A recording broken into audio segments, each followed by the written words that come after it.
Thanks for joining us on the Voice of San Diego podcast in partnership with News Radio 600 Kogo. I am Scott Lewis, the editor-in-chief at Voice. I'm joined by assistant editor Andrew Keats. Hello. Hello. And Sarah Libby, she's our managing editor. Also, hello. Coming up on the show today, the president gave us, Voice of San Diego, a podcast Eve present. Thank you, President Trump. We really appreciate it.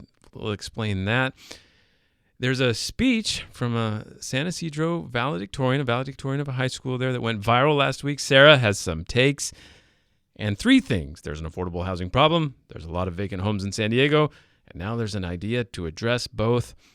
And sitting right here, we had soccer legend Landon Donovan and some partners who have an idea to get some soccer actually in San Diego, professional level, outside. We'll see what they think. Okay, President Trump launched his re-election bid Tuesday. The chairman of the Republican Party of San Diego, Tony Krivaric, issued a statement saying San Diego Republicans stand with Trump. Now, that's Republicans, plural. He could have said, of course, the party stood with him or something. He said Republicans, plural. I thought that carried meaning. It isn't so much that it's plural that is interesting to me. It's that it leaves no room for exceptions. Yes. The Republicans stand with the president. Now, that same day, San Diego's most prominent Republican, Mayor Kevin Faulconer, did just that. As if on cue, he stood with the president. We had asked Krivaric about that statement, considering that some local Republicans haven't always stood with the president. Some have kind of gone out of their way to signal the distance between them. Yeah, in fact. Faulconer in particular has always opposed Trump, and he distanced himself from the president pretty regularly. Every time something, Yeah, as recently as like last week on trade issues. Right, the tariffs. He was very upset in his own Faulconerian way. Yes. So when the photo then came out, we had asked, of course, the party chairman about this, and when the photo of Trump and Faulconer came out smiling next to each other, he sent us a note. Just as you try to drive a wedge with your questions, Faulconer meets with President Trump. Exclamation mark there.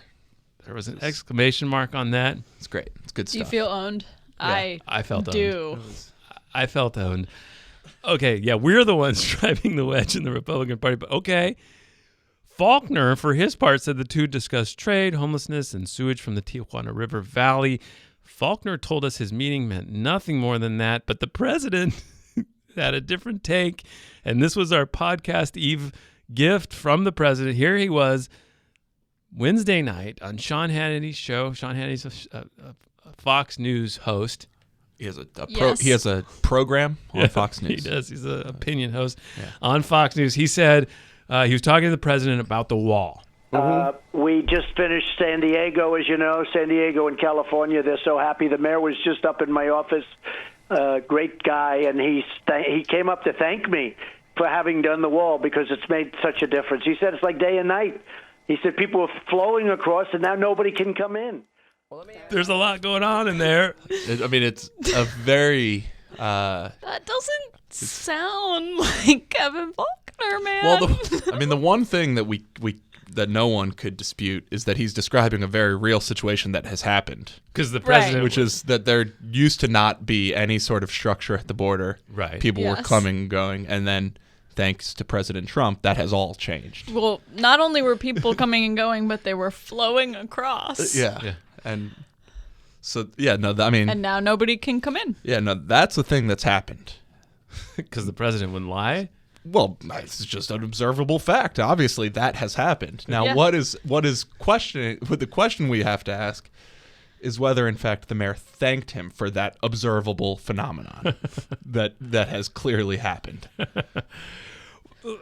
Do we go to reality or keep with this for a minute? We should keep with this for a minute. Yeah, Okay, so do let's the whole show in this universe Where where that's this a thing. has happened. This is Let's start with the first take. what a thing to say. San Diego in California. In California. It is in California. They're so happy. The mayor was just in my office. Great guy. Great guy. I think fine.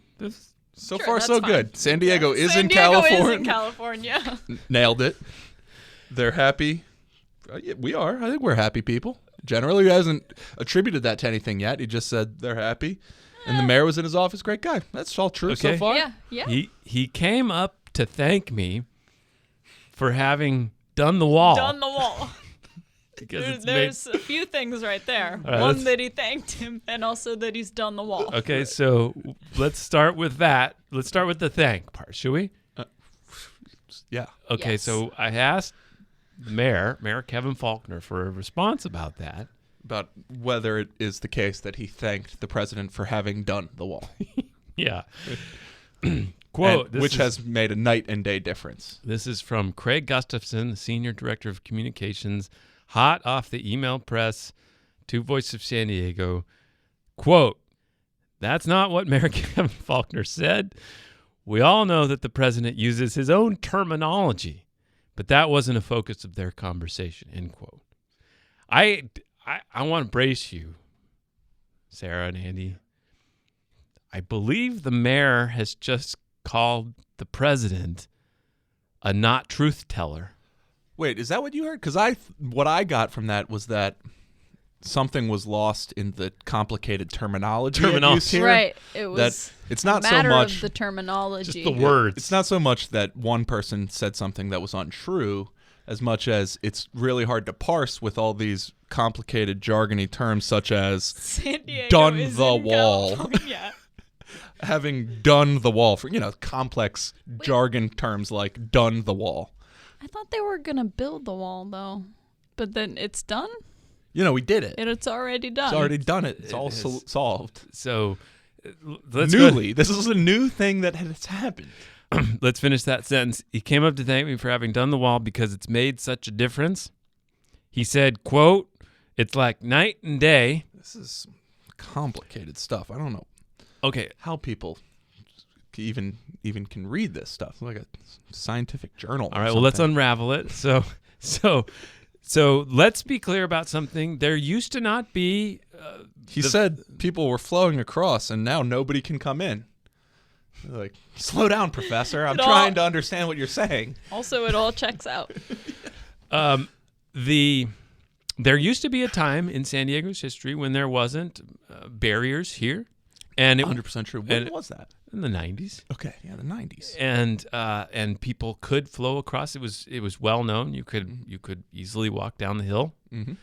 And that changed when there was double fencing put up. Now it's being reinforced in different areas. There's areas that fall down and need to be repaired, and some of it's being put up with that new style in the eastern part of the county. But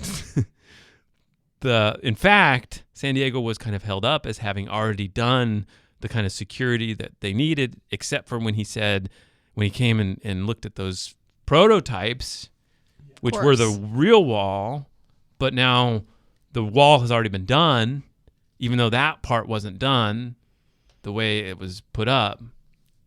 Right. Yes, I think. Yeah, I mean, to call back a couple weeks ago, we had Supervisor Kristen Gaspar on here. Yeah. As she said, San Diego proves that walls work Because the wall's done. because we already had it. Okay. We've done the wall. But we also just did it. Okay. Yeah. It's Which night and the day. president thought that the mayor thanked him for, but that was just because they got their wires crossed through all the complex terminology that was flying around. So there's more from the statement from the mayor's office. We're the busiest border crossing in the Western Hemisphere. Good context. Thank you. Mayor Faulconer said to the president that the border does not define San Diego's relationship with Mexico. Trade does. There's other things, but okay. And that's why he's so focused on getting the USMCA trade agreement approved by Congress. Why do you call it Because like I that? love it. NAFTA was awesome. Yeah. USMCA is better as far as saying the word. I don't know that one's going to catch on. USMCA. Well, so we're... Wait, let me finish here. Go ahead. All right. Mayor Faulconer does not support a wall from sea to shining sea. Why did he have to do this shining part? Yeah.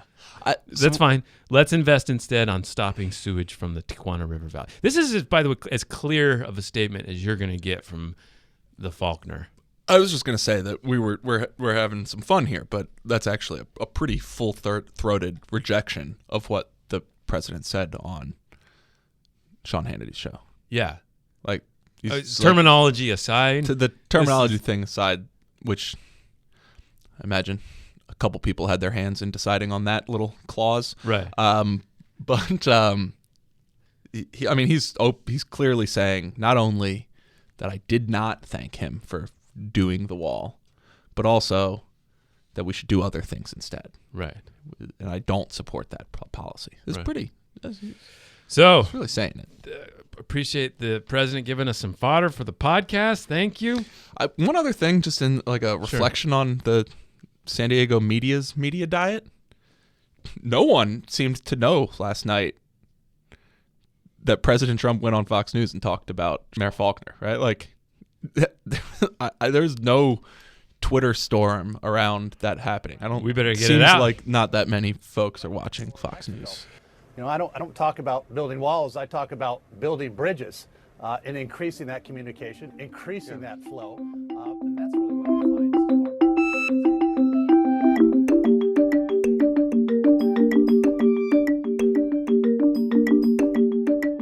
We were all caught up in following the story of a valedictorian speech. You may not know the student's name, but by now you've likely heard about her graduation speech. Natalie Burr was the valedictorian at San Ysidro High School, and she gave a speech. Thanks for teaching me to fend for myself. You were always unavailable to my parents and I, despite appointments. Only in these past few weeks, with the award ceremonies and graduation coming up, did you begin making your appearance. To the staff in the main office, thank you for teaching me how to be resourceful. Your negligence to inform me of several scholarships until the day before they were due potentially caused me to miss out on thousands of dollars. To the teacher who was regularly intoxicated during class this year, thank you for using yourself as an example to teach students about the dangers of alcoholism. Being escorted by police out of school left a lasting impression. I hope that future students and staff learn from these examples. Thank you. Hot takes. Yeah, this generated many hot takes, and I have takes on those takes. All right. So I feel like there were two main criticisms or like avenues for backlash to this speech. And the first one was that perhaps she had valid points, but that this was not the appropriate venue for those points, and that this should have been, you know, a celebratory, traditional speech. And I take real issue with that because I really don't like the suggestion that there's some appropriate way for young women to speak out about something. And I think it's also very disingenuous, and probably you haven't been paying attention to South Bay schools very much if you think one student would just casually go and respectfully voice some concerns and instantly like all this change would happen institutionally and that it would be taken seriously. Mm-hmm. I don't buy any of that. Okay. The other piece of pushback I saw was about this charge of the teacher who was, you know, drunk or intoxicated at school. And universally people were saying, well, that teacher actually had a family member die. And so that this was very insensitive, and, you know, you don't know the whole story. I don't know whether that's true, to be clear. But inherent in that argument is like an acknowledgement that it happened and is true. And why wouldn't we be outraged about that? Yeah, the fact that we would just accept that there's a teacher showing up inebriated every day or regularly or at all. Right. And that it's hard. I remember being at a pizza restaurant and a cook showed up drunk one night and they fired him right away. And it's like, we cannot, it's not something, it's okay when you're in a professional setting. Yeah. And I mean, I'm sure if you get to that point where you are a teacher who shows up drunk to work, I'm sure something's wrong. I'm sure something has gone terribly, very wrong. Right. But so yeah, it all just very rubbed me the wrong way, especially because so much of this criticism was coming from, it went viral and people often pour in from outside without any real knowledge of like, these are some very troubled school districts. And so just the thought that like somebody speaking out about what she's been through was like bad or wrong. I was cheering her on. Yeah.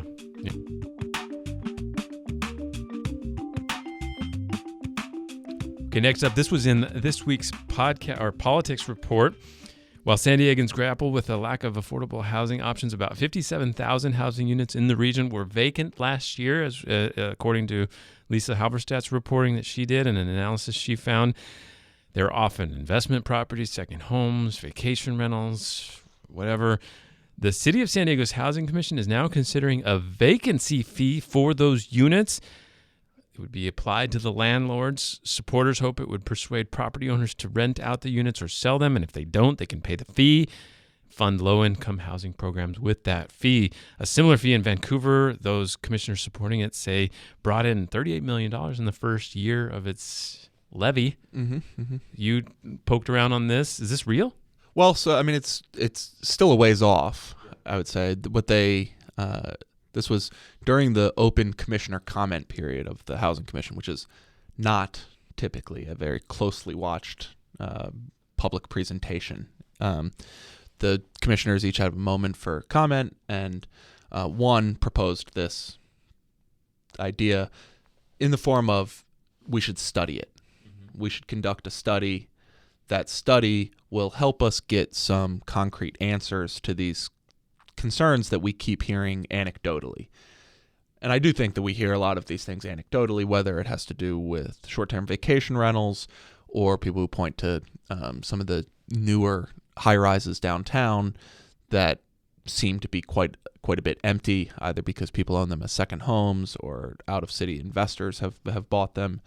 And so somehow there's a percentage of our housing stock that is not being used as housing. So what she said was we should, at the very least, study this problem and get some concrete answers. And along with those concrete answers, if it turns out that this is a viable policy, that study will also be the basis, the legal basis that would allow us to craft a policy around it and figure out how to set whatever the specific charge is, what types of properties would be exempted.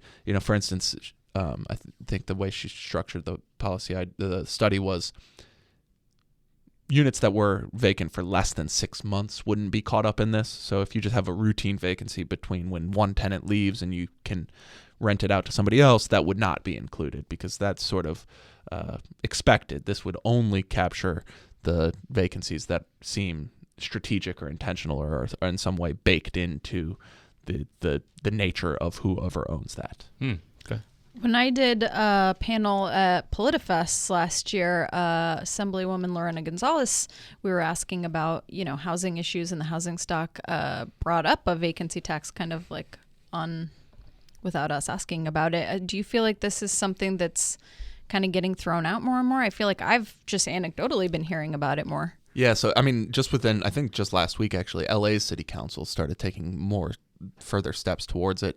It has, just like from a pure bloodless technocratic perspective, it has a benefit that most funding mechanisms for low-income housing do not, which is that it taxes the thing that you don't want to pay for the thing that you do want, which is both of the penalty and the benefit are working in tandem. Whereas things like the inclusionary housing fee or linkage fees are sort of have a perverse incentive in that they're taxing a thing you want.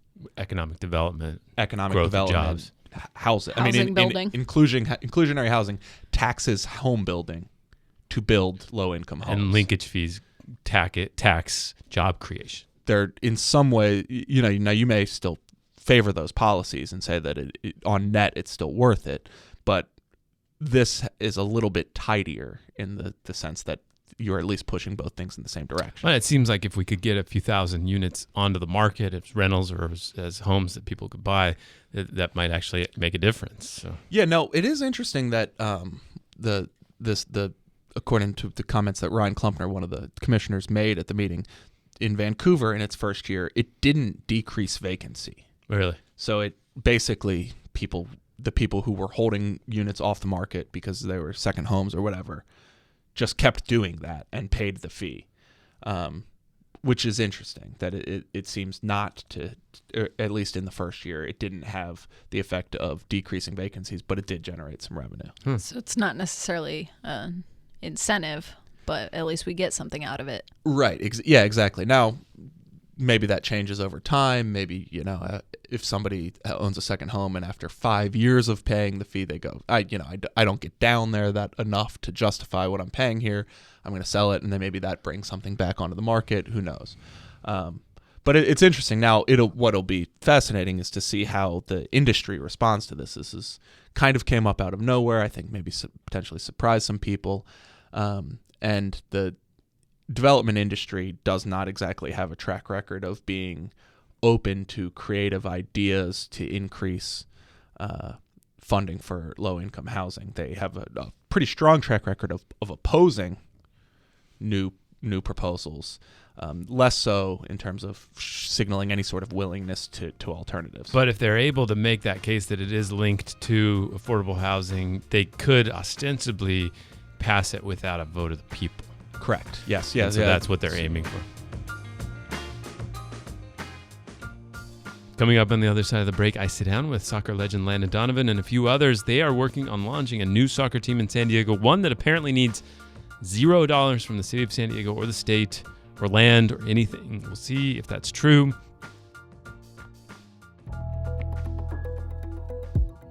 Escondido Choral Arts will honor the 50th anniversary of the moon landing. They're hosting a celebratory concert with a symphony orchestra, chorus, and soloists on Saturday, July 20th at the Center for the Arts Escondido.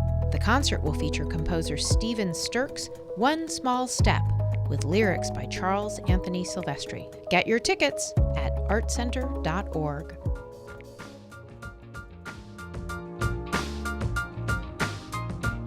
We are back. This week I sat down with Landon Donovan, one of the greatest U.S. soccer players of all time, as well as his partner Warren Smith, who has founded soccer teams in the past, including Republic SC in Sacramento. Ryan Madden, he's an executive with the USL. Here was that discussion. You guys are doing something, huh? Well, we're trying, right? So you got a great community that enjoys the sport already. It's in the top viewership, top playership in the country. It just happens to be the two biggest indicators of whether or not people should or would buy tickets to a sporting event. So very excited to actually be making a little bit of a difference for your community and ultimately enjoying the beautiful game. How much money do you want from the city of San Diego? All right, be ready. All right. It's a whole lot of nothing. I've heard zero before, but zero meaning like $200 million. Nothing? Zero. All right, cool. Let's lay the groundwork here. I don't think everybody quite understands how United States soccer leagues work, the hierarchy, all that kind of thing. Ryan, maybe you could take me through what is United Soccer League? What is the United Soccer League? How does that fit with the MLS, with other leagues? Yeah, so I think the simplest way to describe it is that it's the second tier of professional soccer in the United States. We sit right below MLS and above League One, which is the third tier of professional soccer in the United States, a league that's also run by the United Soccer League. We're based in Tampa, Florida. In the league that this team is going to be participating, the USL Championship, again, the second tier of pro soccer in the United States, there are 36 teams split into two conferences, Western and Eastern. 10 teams make the playoffs, and everyone's vying for a place in the USL Cup final. Okay. Last year, that match was competed against or for with Louisville City, who's won back-to-back USL Cups, and Phoenix Rising, who was led by legendary striker Didier Drogba at the time. So I think if I was explaining the league to someone who had never come across it before, the main point that I would make is that unlike other second-tier leagues that you might be familiar with, the obvious comparison that people like to make is AAA. This isn't minor league baseball. It's not about all about player development and gimmicky promotions. This is about community representation and winning soccer matches and lifting trophies, and I think that's what sets us apart. Now, there is some interplay between the leagues, though, right? I think the USL team actually beat an MLS team last year or something like that. Like, it's not necessarily a lower quality product. I think that's an accurate statement. USL teams play MLS teams every year, and USL teams almost always beat MLS teams every year. Now, of course, it happens the other way too. But there's a tournament in the United States known as the U.S. Open Cup. Got it. And they've been competing for it since the early 1900s. And essentially, it pits professional soccer clubs from MLS on down to what's close to your local Sunday league pub team. Right. And everyone plays against each other, and they compete for the U.S. Open Cup. And just last week, New Mexico United, who's an expansion team in the USL Championship, they beat the Colorado Rapids. So there's a lot of, I think, competitive parity between the top end of the USL Championship and the bottom to middle end of Major League Soccer. So Major League Soccer is set up as like a large limited liability corporation. It's one big thing, single entity. And is this the same? Is this a one entity with a bunch of different owners? No, and I think Warren's a perfect example of that. Warren was the co-founder and president of Sacramento Republic, where he built one of the most impressive soccer organizations in the country.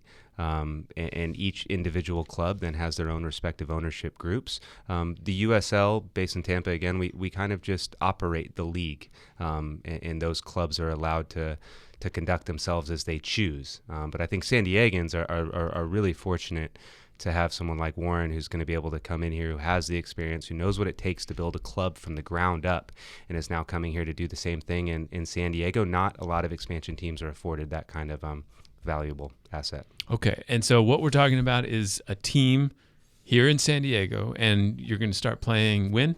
We don't know for sure, but we're shooting to be on the pitch in 2020. For sure, we'll be on the pitch in 2021. Obviously, we're announcing it here at the end of June or mid-June. It's not ideal to start a club with 8 months in advance. In Sacramento, giving an example, we started, acquired the franchise and announced it December 2012. So started playing March 2014. But fortunately, with our experience and some other track records, like New Mexico, who announced June 6th of last year, we're able to do what they've been able to do this year. We think we can get it done. There's still a lot of work to do, a lot of boxes to check. So the window's open, but we still have a lot of work to do to produce that. Wow. Landon, we all watched you go through that MLS struggle for Soccer City here. That was a quest many of us followed since the very start of it, and it was draining for a lot of us who really believe in the potential of Imagine soccer. how I felt. I bet. Now, there was an assumption, I think, among a lot of people that you would be done with San Diego at that point. You lived here maybe, but you wouldn't necessarily care. Then you go into the Soccers, and what a thrill that was for those fans and for that team. And now you're into this. What is your commitment to San Diego soccer? What are you trying to do? So when I took a step back after Soccer City didn't pass last year, I tried to figure out what I was so passionate about in that project. Yeah. And when I stepped back, it wasn't that it was a Major League Soccer franchise. It wasn't that if it had been a 4th Division franchise. What was important to me were two things. One was San Diego, and two was soccer, bringing soccer here to San Diego, my new hometown.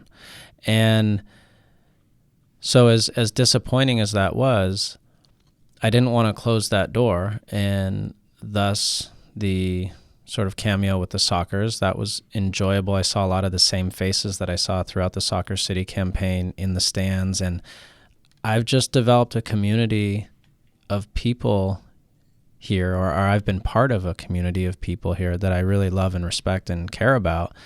And we go sit at the bar and watch the Women's World Cup. We go sit at the bar and watch the Under-20 World Cup. I love soccer people in this town. So I am extremely passionate about trying to bring them something that they deserve. They've been wanting this forever. Yeah. And so when this opportunity came about, it was a really easy answer. And the easiest part, candidly, was that we didn't have to get into a political campaign again and deal with that piece. Yeah, you got to know a little bit more about San Diego public policy. That's an understatement, yeah, Scott. Yeah. Does this mean that MLS, that project or the idea of MLS in San Diego is done? Does your involvement symbolize that? Like this is we're now moving on to this? That's not a question for any of us, to be honest. But again, the focus for me has been on bringing something special to San Diego. Last year, that was Major League Soccer. That was the platform. Now it's USL Championship Soccer, and so that's where my focus is. I don't think about. I told Warren at one point. He said, "What are your thoughts? Are you still caught up on Soccer City? Are you thinking?" And I said, "Warren, I'm just excited to be a part of something that's soccer driven here in San Diego. I could care less what happens in the future." And so that's where my head's at. I think that was clear with your involvement with soccer. Soccer's are amazing. There's no question. But, to have somebody like you participate, that was just a thrill, I think, for the whole community that's still trying to find that glue of, the cultural sport that we have the Padres and everybody's stoked about the Padres. But yeah, why can't we rally behind a soccer team? There needs to be more. So many people are into soccer around here. It's crazy. Well, Warren's an expert at this is what Warren has done time and time again. So you can speak to it, but you can talk to the community aspect and I can also speak to it after. Well, I think if you look around the world, it's really interesting. I mean, to have in Europe, or let's say England, right? You have literally fourth division teams playing right next door to EPL teams, and yet those fourth division teams are so passionate about their team and not the team that's next door. They truly do represent the community, and the reason is because you have a lot of players that grow up and play within the system and ultimately grow a heart. And then the people that come out and watch them develop a relationship with that club. So the thing about this sport that's so different than any other, I came from baseball and I love baseball at the same time. It's an event where you actually are interacting with somebody more than you are really watching the game. Mm-hmm. You're actually active the entire time. If you turn away, you miss something special. And goals are special. But what I love about it is how it really brings and creates a community. When you can create a brand and then ultimately that people really feel a part of and feel special of, no matter where they come from, no matter what their social demographics are, or how much money that they have, it's a matter of, this is us, right? I know. Yeah. Well, you mentioned you have to get some things done in order to get this off the ground. What do you have to get done? We got to build a brand. Right? Yeah, you got to do the name, logo. Yeah. Okay, what about investment? Do you have all the investment you need? Well, not yet, but we have significant amount. But what's really important for us is to actually have local ownership. It's important, I think, and you see in professional sports around the country where you have owners that maybe not live in the community, where even at every level, major league sports to minor league sports, where they don't have the necessary relationships with the fans. There are people that have been very successful and able to do that. Tom Ricketts, who owns the Cubs, goes to all the games, interacts with the fans have fallen in love with them, but there's a lot of owners that don't do that. As we develop a brand that is tied to San Diego, that has San Diego emotions behind it, it's very important that they see themselves in those owners. So we'll be bringing in and have had numerous conversations with people that we feel that ultimately be very important aspects to this club. How much money do you need? I can't get into that right now. Come on. Nope. Nothing? How many, is there any idea of what a franchise fee costs or anything like that you can give me? Sure. Give you a little history, though. Sure. We bought into the league in Sacramento. We paid $250,000 in 2012. The franchises cost $10 million now. Okay. And it's largely because you've seen so much growth and so much return that people are getting. And all you have to do is look at New Mexico. We'll keep saying it over and over again, only because they came in this year. And, the top of the tier, at least in top 2 of the league right now, probably number 1 in attendance as well. Just a great example of what can happen here. So that $10 million is to the league. That's correct. Okay. And so otherwise owning the brand, running it, all that, getting employees, that's what you need investment for as well. That's correct. Okay. So one of the things I've been obsessed with for a while is this idea of, I'm not a rich man, but I would love a little share. Is there a place for public ownership or for some sort of opportunity of crowdfunding where people could literally own a piece of the team? I proposed this years ago to help finance some of the opportunities that were being talked about with MLS. It never quite went anywhere, but I've been obsessed with it, and everybody's going to laugh at me who listens to the podcast because I always bring it up. But is there any room for that? There could be. As you know, the crowdfunding rules under the Jobs Act. The rules were really just clarified and cleared over the last year. So there could be. Doesn't mean that we're not open to it. But I also think that we need to create a platform if we're to do something of that nature where people really feel good about that. Mm-hmm. So there's a time and there's a place. The ideal scenario is that we develop the brand, people are excited about it, and then they can feel good about investing versus going to the public and saying, hey, we need you to fund something. That's not the intention here. We can do it without them. There's so much capital flowing into soccer right now. There's so much capital flowing into our league. Let's go ahead and build it. And then if we choose to, and we hear from people that this is very important, you'll find from us that we listen. And let's, if it's really something that people want, then let's do it. I think it'd be kind of cool because not only would people feel like they actually owned part of it, but that they would be intensely loyal ambassadors and customers as well, and any kind of public strain it might create. Get away from my soapbox on that. But so you're playing at the University of San Diego. That deal's done. Correct. Torero Stadium. Right. And I remember you came and talked to me before, and there was some concern that might not quite be big enough at that point. And what made you decide it's going to work out? First of all, we needed an administration that ultimately really saw value in this. This is not a campus that's like San Diego State that's used to bringing tens of thousands of people on their campus from outside of the campus on their campus every day. So we needed to make sure that they were open to the concept of hosting 20 plus matches at their home facility. But in the agreement, they agreed to allow us to expand. So we are going to be adding about roughly 2,000 seats. So we'll be close to 8,000 seats. And with that, we start to get into the economics. When we first built Sacramento Republic, we actually opened with an 8,000-seat stadium, but we also had sold 5,600 season tickets, so we knew that was the right size. In this market, I think we can outperform that. It's just making sure that we don't oversell it. So we'll see and I think that's why 2020 seems like so much sense for us, is because it's going to be hard, but it's not going to be terribly hard. Mm-hmm. Landon or Ryan, talk to me about the future of soccer.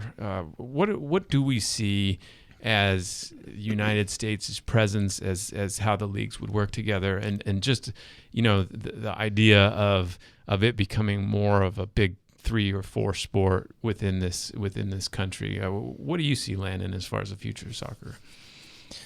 Well, the past decade sort of tells you where the next decade might go. It's no different than any industry you see, any technology industry, or if you watch, ride-sharing industry and where that's gone in the last 5 years.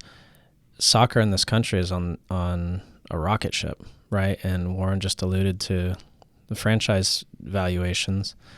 You see it you see it in a lot of tangible ways: attendance, sponsorship, media rights numbers, media rights fees, expansion fees, etc. But you also feel it in intangible ways, in more anecdotal ways. When you go to games, when you sit in a soccer stadium, when you turn on the Women's World Cup, you just see this movement. And sometimes it's hard to quantify. All the stat geeks quantify it in certain ways, but I've lived it, right? And I've seen it at all different levels, and it's pretty remarkable. There's no end in sight, right? At some point you're saying, God, it's got to slow down, but it's not, and it hasn't, and I don't see it slowing down. Yeah. Well, let me ask you, so I've been fascinated to watch some of the various ups and downs of the MLS and other soccer enterprises. So you watch like LAFC launch in the LA area, and it's an incredibly engaging culture and now seen there, and yet you see some others that have just floundered a little bit more, and is there a thing with the MLS where it's just harder to build something unique to a community with that ownership structure that they have? Will this be different, where you can be independent in a different way? Is there anything like that going on, or any advantage that way? If you look at some of the history, I think the best examples to point to of clubs that were able to figure that out were ones that really started from a granular standpoint. The Portland Timbers and the Seattle Sounders, both of which were organizations that were both in the NASL and the USL and developed very, very strong brands. Grew their fan base from an average, just over 1,000 attendance to 7,000. But what we saw there was a true pride that people had for their brand, for their club. So much so that when they did have the opportunity to go to MLS, it was, there was a name selected for the Seattle Sounders by MLS, and, they just said no.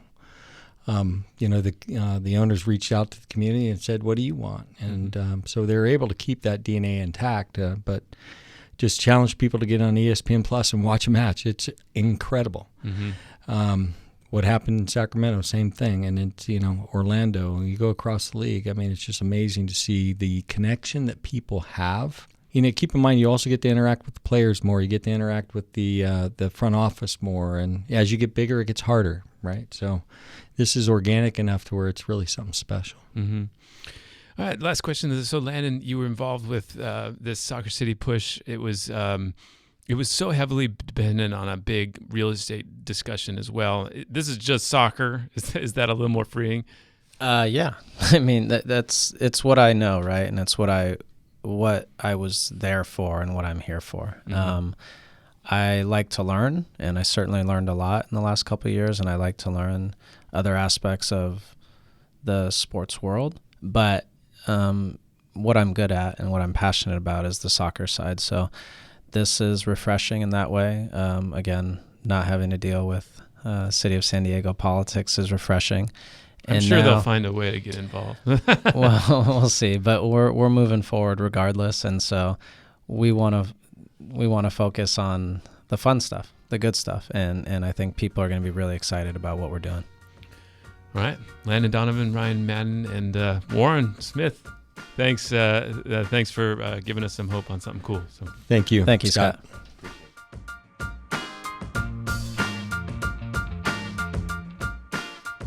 Coming up, a new People's Report about who exactly is responsible for fixing broken sidewalks. Hint, probably you.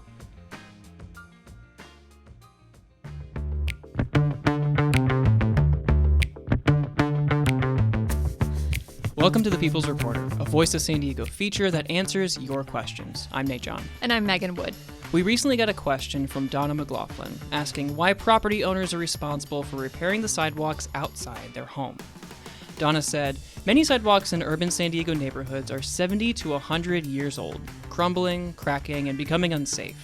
Property owners are not asked to fill potholes or repair streets adjacent to their properties. Why sidewalks?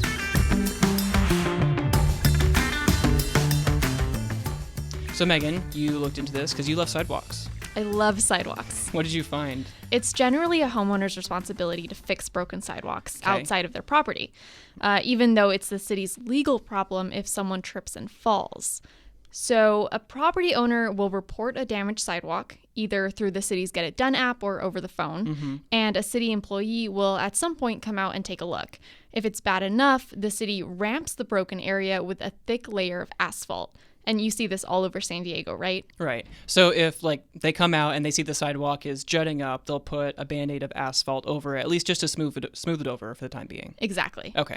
So then the city determines who's responsible. If it's just a really old sidewalk, it's most likely the homeowner's responsibility to fix it. Okay.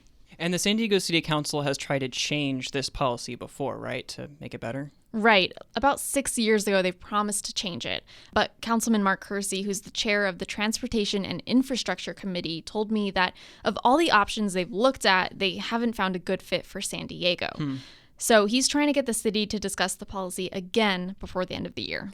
So what are other cities doing that San Diego could model after? Well, it varies, but many cities do follow state law allowing them to place a lien on properties if sidewalks aren't fixed by the owner. Others require sidewalks to be repaired by the owner before they sell their property. Thanks, Megan. Thanks, Nate. Is there something about San Diego you want us to explain? Submit your questions at vosd.org/ask. They could be featured in a future episode of this podcast. Again, that's vosd.org/ask.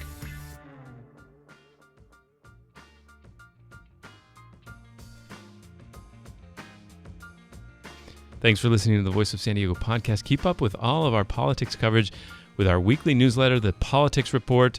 Sarah's newsletter is What We Learned This Week, and you can get both of those at voiceofsandiego.org/newsletters. There's a link in the show notes. I'm Scott Lewis, Editor-in-Chief. Andrew Keats is Assistant Editor. Sarah Libby is Managing Editor. And this show was produced by Nate John, Adriana Heldies, and Megan Wood. We will talk to you next week.